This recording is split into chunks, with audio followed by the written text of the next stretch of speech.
大家好，我是张大哥。现在我们看到的这颗分油盘是宾士 W126 380 SEC 1984年拆下来的8缸分油盘。我们现在要开始进行的是第一次流量测试，在分油盘还没有整修、插压阀还没有调整之前的第一次流量测试，我们来看它的测试结果。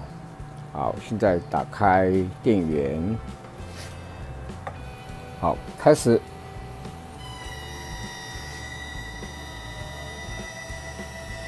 我们现在进行的是这颗分油盘在还没有整理清洗之前，加热阀还没有调整之前的1分钟的全油门的流量测试。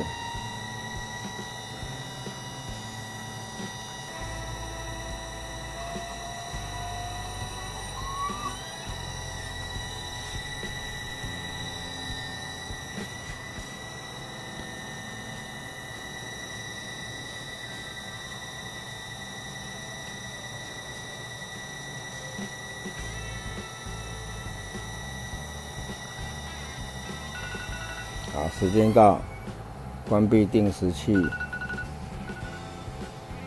关闭电源。画面上由右到左，分别是1、2、3、4、5、6、7、8缸。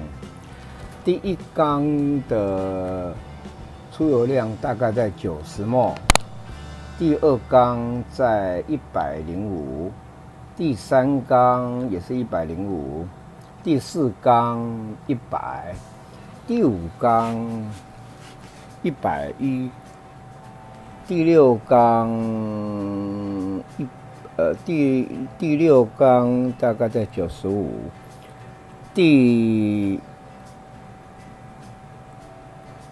第七缸大概在125，第八缸大概在105，这误差值就稍微大一点。如果以这样最高跟最低看下来，它的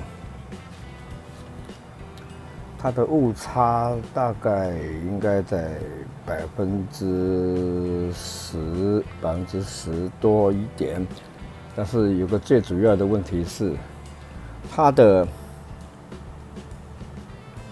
出油量是严重的不足。如果以这颗分油盘的出油量，应该是每1缸的出油量大概在140左右，在140、150。所以这颗分油盘出现的问题是出油量严重的不足。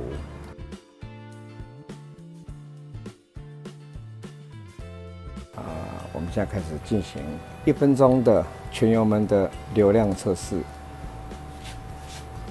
好，时间设定1分钟，开始。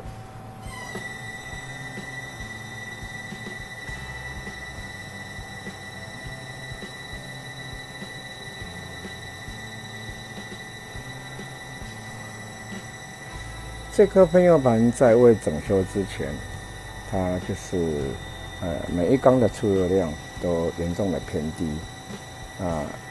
经过张大哥整修之后呢，它的出油量大概都恢复到正常的出油量。我们来看看它这次全油门的测试的结果。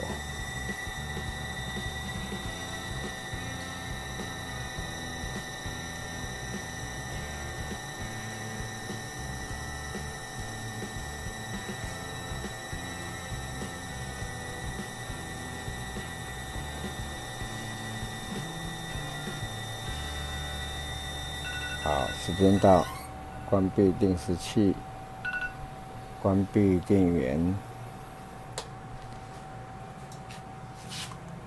这颗分油盘在未测试之前的平均出油量，在未整修之前的平均出油量都落在100ml左右，这是比标准值都少了30ml，大概30ml左右。那我们现在来看这个画面上第一缸，由右到左分别是1、2、3、4、5、6、7、8缸。第一缸的出油量大概在140左右，第二缸在145，第三缸在148，第四缸在140，第五缸在155，第六缸在140，第七缸在150。